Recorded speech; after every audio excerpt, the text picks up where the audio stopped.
Radiation ಎಂದರೇನು? Radiation ಚಿಕಿತ್ಸೆ ಅಂತ ಹೇಳಿದರೆ ಒಂದು ವಿಕಿರಣ ಚಿಕಿತ್ಸೆ ಅಥವಾ ವಿಕಿರಣ ಚಿಕಿತ್ಸೆಯನ್ನು ಯಾವ ಯಾವ ಕಾಯಿಲೆಗಳಲ್ಲಿ ನೀಡಬಹುದು. ಸೊ ಇಲ್ಲಿ ನಾವು ಕಾಯಿಲೆ ಮುಂದಕ್ಕೆ ವಾಪಸ್ ಬರುವ ಸಾಧ್ಯತೆಗಳನ್ನು ಆದಷ್ಟು ಕಮ್ಮಿ ಮಾಡಲು ರೇಡಿಯೇಷನಿಂದ ಅಥವಾ ವಿಕಿರಣಗಳಿಂದ ಕ್ಯಾನ್ಸರ್ ಕಣಗಳಿಗೆ ಚಿಕಿತ್ಸೆಯನ್ನು ನೀಡುತ್ತೇವೆ. ನಮಸ್ತೆ, ನಾನು ಡಾಕ್ಟರ್ ಜಯಶ್ರೀ NP, ಸಹಾಯಕ ಪ್ರಾಧ್ಯಾಪಕರು, ರೇಡಿಯೇಷನ್ ಆಂಕಾಲಜಿ ವಿಭಾಗ, ಕಸ್ತೂರ್ಬಾ ಮೆಡಿಕಲ್ ಕಾಲೇಜ್, ಮಣಿಪಾಲಿಂದ. ಇಂದು ನಿಮ್ಮೊಂದಿಗೆ ರೇಡಿಯೇಷನ್ ಚಿಕಿತ್ಸೆ ಬಗ್ಗೆ ಮಾತನಾಡಲು ಬಂದಿದ್ದೇನೆ. ಫೆಬ್ರವರಿ 4ರಂದು ವರ್ಲ್ಡ್ ಕ್ಯಾನ್ಸರ್ ಡೇ ಪ್ರಯುಕ್ತವಾಗಿ ಕ್ಯಾನ್ಸರ್ ಚಿಕಿತ್ಸೆಯಲ್ಲಿ ರೇಡಿಯೇಷನ್ ಚಿಕಿತ್ಸೆಯ ಒಂದು ಮಹತ್ವದ ಪಾತ್ರವನ್ನು ಇಂದು ನಿಮ್ಮೊಂದಿಗೆ ಮಾತನಾಡಲು ಹಾಗೂ ನಿಮಗೆ ತಿಳಿಸಲು ಇಂದು ಬಂದಿದ್ದೇನೆ. ರೇಡಿಯೇಷನ್ ಎಂದರೇನು? ರೇಡಿಯೇಷನ್ ಚಿಕಿತ್ಸೆ ಅಂತ ಹೇಳಿದರೆ ಒಂದು ವಿಕಿರಣ ಚಿಕಿತ್ಸೆ, ಕಣ್ಣಿಗೆ ಕಾಣಿಸದ ಕಿರಣಗಳು ಅಥವಾ ಕ್ಷಕಿರಣಗಳು. ಇಲ್ಲಿ ಎಕ್ಸ್ರೇ ಕಿರಣಗಳಿಂದ ನಾವು ಟ್ರೀಟ್ಮೆಂಟನ್ನು ಮಾಡುತ್ತೇವೆ. ಇದು ಯಾವುದೇ ರೀತಿಯ ಕರೆಂಟು ಶಾಕ್ ಆಗುವುದಿಲ್ಲ. ನಿಮಗೆ ಈ ಚಿಕಿತ್ಸೆಯ ಟೈಮಲ್ಲಿ ನಿಮಗೆ ಯಾವುದೇ ಅನುಭವ ಇರುವುದಿಲ್ಲ. ಕಣ್ಣಿಗೆ ಕಾಣಿಸದ ವಿಕಿರಣಗಳಿಂದ ನಿಮ್ಮ ಟ್ರೀಟ್ಮೆಂಟು ಆ ಟೈಮಲ್ಲಿ ಆಗಿ ಹೋಗುತ್ತದೆ. ಈ ರೀತಿಯ ರೇಡಿಯೇಷನ್ ಚಿಕಿತ್ಸೆ ಅಥವಾ ವಿಕಿರಣ ಚಿಕಿತ್ಸೆಯನ್ನು ಯಾವ ಯಾವ ಕಾಯಿಲೆಗಳಲ್ಲಿ ನೀಡಬಹುದು? ಹಲವು ರೀತಿಯ ಕ್ಯಾನ್ಸರ್ ಕಾಯಿಲೆಗಳಲ್ಲಿ ನೀಡಬಹುದು. ರೇಡಿಯೇಷನನ್ನು ನಾವು ಹಲವು ರೂಪಗಳಲ್ಲಿ ನೀಡುತ್ತೇವೆ. ಅದನ್ನು ಸರ್ಜರಿಯ ಮೊದಲಾಗಲಿ ಅಥವಾ ಪ್ರೀ ಆಪರೇಟಿವ್ ರೇಡಿಯೇಷನ್ ಅಂತ ಏನು ಹೇಳುತ್ತೇವೆ ಆ ರೀತಿಯಲ್ಲಿ ಕೊಡಬಹುದು.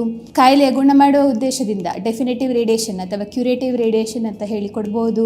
ಅಥವಾ ಸರ್ಜರಿ ಆದ ನಂತರ ಕಾಯಿಲೆ ಮತ್ತೆ ಬರುವ ಸಾಧ್ಯತೆಗಳನ್ನು ಕಮ್ಮಿ ಮಾಡುವುದಕ್ಕೋಸ್ಕರ ಪೋಸ್ಟ್ ಆಪರೇಟಿವ್ ರೇಡಿಯೇಷನ್ ಎಂದು ಏನು ಹೇಳುತ್ತೇವೆ ಆ ರೀತಿಯಲ್ಲಿ ಕೂಡ ನೀಡಬಹುದು. ಪ್ರೀ ಆಪರೇಟಿವ್ ರೇಡಿಯೇಷನ್ ಅಥವಾ ಶಸ್ತ್ರಚಿಕಿತ್ಸೆಯ ಮೊದಲಿಗೆ ನೀಡುವಂಥ ರೇಡಿಯೇಷನ್ ನಾವು ಅನ್ನನಾಳದ ಕ್ಯಾನ್ಸರ್ ಕಾಯಿಲೆಯಲ್ಲಿ ಅಥವಾ ರೆಕ್ಟಮ್ ಕ್ಯಾನ್ಸರ್ ಕಾಯಿಲೆಗಳಲ್ಲಿ, ಕೆಲವೊಂದು ಬಾಯಿಗಂಟಲು ಕ್ಯಾನ್ಸರ್ ಕಾಯಿಲೆಗಳಲ್ಲಿ ನೀಡಬಹುದು. ಹಾಗೆ ಕೆಲವು ಸಾರ್ಕೋಮಾದಂತಹ ಕಾಯಿಲೆಗಳಲ್ಲಿ ನೀಡಬಹುದು. ಇದೇ ಕಾಯಿಲೆಗಳಲ್ಲಿ ಆಪರೇಷನ್ ನಂತರ ಅಥವಾ ಸರ್ಜರಿಯ ನಂತರ ನಮಗೆ ಕಾಯಿಲೆಯ ಸ್ಟೇಜಿಗೆ ಅನುಗುಣವಾಗಿ ರೇಡಿಯೇಷನ್ ಅಗತ್ಯವಿದೆ ಎಂದು ಎನಿಸಿದರೆ ಆವಾಗ ಕೂಡ ಆಪರೇಷನ್ ನಂತರದಲ್ಲಿ ಬಾಯಿಗಂಟಲು ಕಾಯಿಲೆಗಳಲ್ಲಿ ಅಥವಾ ಮೆದುಳಿನ ಕೆಲವು ಕಾಯಿಲೆಗಳಲ್ಲಿ, ಗರ್ಭಕೋಶದ ಎಂಡೋಮೆಟ್ರಿಯಲ್ ಕ್ಯಾನ್ಸರ್ ಎಂದು ಏನು ಹೇಳ್ತೇವೆ ಅಂಥ ಕಾಯಿಲೆಗಳಲ್ಲಿ, ಬ್ರೆಸ್ಟ್ ಕ್ಯಾನ್ಸರ್ಗಳಲ್ಲಿ ಆಪರೇಷನ್ ನಂತರ ಕಾಯಿಲೆ ಬರುವ ಸಾಧ್ಯತೆಗಳನ್ನು ಕಮ್ಮಿ ಮಾಡುವುದಕ್ಕೋಸ್ಕರ ಕೂಡ ರೇಡಿಯೇಷನ್ ಚಿಕಿತ್ಸೆಯನ್ನು ನೀಡುತ್ತೇವೆ. ಸೊ ಇಲ್ಲಿ ನಾವು ಕಾಯಿಲೆ ಮುಂದಕ್ಕೆ ವಾಪಸ್ ಬರುವ ಸಾಧ್ಯತೆಗಳನ್ನು ಆದಷ್ಟು ಕಮ್ಮಿ ಮಾಡಲು ರೇಡಿಯೇಷನಿಂದ ಅಥವಾ ವಿಕಿರಣಗಳಿಂದ ಕ್ಯಾನ್ಸರ್ ಕಣಗಳಿಗೆ ಚಿಕಿತ್ಸೆಯನ್ನು ನೀಡುತ್ತೇವೆ.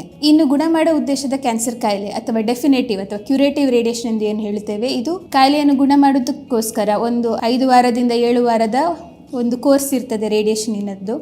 ಸೊ 5 ರಿಂದ 7 ವಾರದ ಕೋರ್ಸ್ನಲ್ಲಿ ನಾವು ಕಾಯಿಲೆ ಗುಣ ಮಾಡುವ ಉದ್ದೇಶದಿಂದ ರೇಡಿಯೇಷನ್ ಚಿಕಿತ್ಸೆಯಲ್ಲಿ ಪ್ರಮುಖವಾಗಿ ಗರ್ಭಕೋಶದ ಕೊರಳಿನ ಕ್ಯಾನ್ಸರ್ ಅಥವಾ ಸರ್ವೈಕಲ್ ಕ್ಯಾನ್ಸರ್ ಎಂದು ಏನು ಹೇಳುತ್ತೇವೆ ಇಂಥ ಕ್ಯಾನ್ಸರ್ ಕಾಯಿಲೆಗಳಲ್ಲಿ ಅಥವಾ ಬಾಯಿ ಗಂಟಲು ಭಾಗದ ಕೆಲವೊಂದು ಕ್ಯಾನ್ಸರ್ ಕಾಯಿಲೆಗಳಲ್ಲಿ ಕೂಡ ನಾವು ಗುಣ ಮಾಡುವ ಉದ್ದೇಶದಿಂದ ರೇಡಿಯೇಷನ್ ಚಿಕಿತ್ಸೆಯನ್ನು ಮಾಡಲಾಗುತ್ತದೆ. ಸೊ ರೇಡಿಯೇಷನ್ ಚಿಕಿತ್ಸೆ ಹೇಗಿರ್ತದೆ? ನಾನು ಹೇಳಿದ ಹಾಗೆ ರೇಡಿಯೇಷನ್ ಚಿಕಿತ್ಸೆ ಟೈಮಲ್ಲಿ ನಿಮಗೆ ಯಾವುದೇ ಅನುಭವ ಇರುವುದಿಲ್ಲ. ಅಲ್ಲಿ ನೀವು ಹೋಗಿ ನಿಮ್ಮ ಟ್ರೀಟ್ಮೆಂಟ್ ಪೊಸಿಷನ್ ಮಲಗಿಕೊಂಡು ಮೆಷಿನ್ ಒಳಗಡೆ ಮಲ್ಕೊಳ್ಳಿಕ್ಕಿರ್ತದೆ, ಮೆಷಿನ್ ನಿಮ್ಮ ಸುತ್ತ ತಿರುಗುತ್ತದೆ, ಹಾಗೆ ಟ್ರೀಟ್ಮೆಂಟ್ ಆಗುತ್ತದೆ. 10 ರಿಂದ 20 ನಿಮಿಷದ ಒಳಗೆ ಟ್ರೀಟ್ಮೆಂಟ್ ಡ್ಯೂರೇಷನ್ ಇರ್ತದೆ. ಹಾಗೂ OPD ಬೇಸಿಸ್ನಲ್ಲಿ ಚಿಕಿತ್ಸೆ ಇರ್ತದೆ. ನೀವು ಅದಕ್ಕೋಸ್ಕರ ಅಡ್ಮಿಷನ್ ಬೇಕಾಗುವುದಿಲ್ಲ.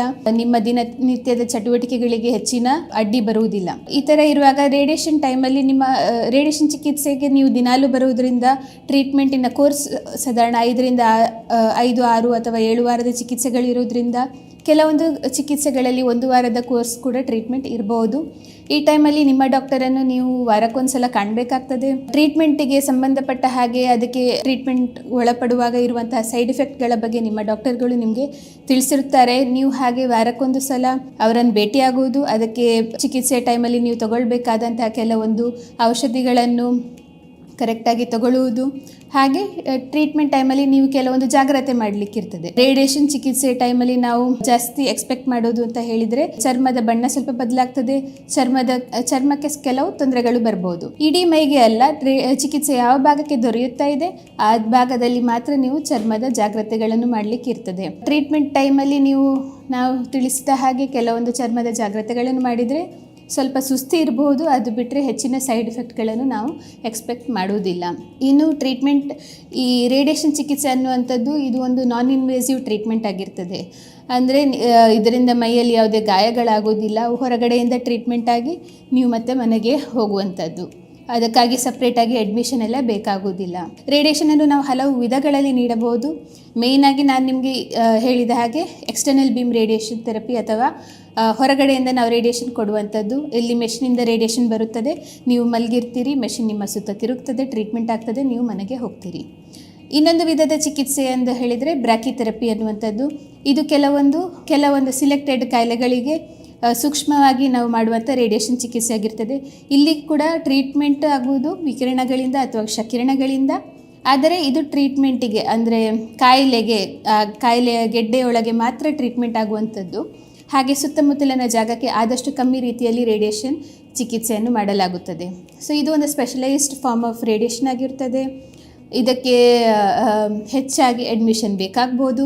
ಅಲ್ಲಿ ಕೆಲವೊಂದು ಟ್ಯೂಬ್ಗಳು ಅಥವಾ ಸೂಜಿಗಳ ಮೂಲಕ ನಾವು ಆ ಗೆಡ್ಡೆಗೆ ಆ ಕಾಯಿಲೆಗೆ ಸಪ್ರೇಟಾಗಿ ಸೂಕ್ಷ್ಮವಾಗಿ ರೇಡಿಯೇಷನ್ ಹೋಗುವಂತೆ ಒಂದು ಅಪ್ಲಿಕೇಶನ್ ಮಾಡುತ್ತೇವೆ ಹಾಗೂ ಚಿಕಿತ್ಸೆ ಮಾಡಲಾಗುತ್ತದೆ.